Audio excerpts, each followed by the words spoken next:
እንግሊዝኛ የኮኔክትድ ስፒች ኢፌክት ጸባይ እንዳለው ተረድቶ ይሄንን ነገር በደንብ የሚያስረዳ መምህር ካገኛችሁ እሱን መምህር አጥብቃችሁ ትይዛላችሁ።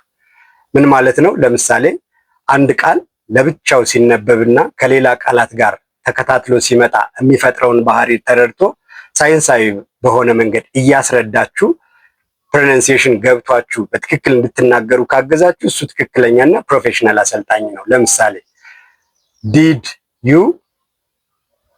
ዩ ሁለቱን ነጣጥለን ስንላቸው እንደዚህ የምናነባቸውን ቃላት አንድ ላይ ሲመጡ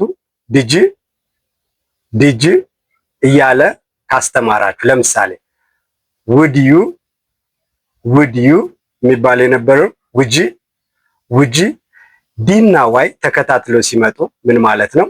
የድድ ድምፅ የሆነችው ዲና የትናጋ ድምፅ የሆነችው ይ ተከታትለው ሲመጡ ፓላታላይዜሽን ፕሮሰስ አካሂደው ወደ መሃል ይጠጋጉና ሁለቱ የላንቃ ድምፅ ይሆናሉ ማለት ነው። ይሄንን ፕሮሰስ ገብቶን ስንጠቀመው ስንናገር ኮንፊደንስ እንዲሰማን ያደርጋል።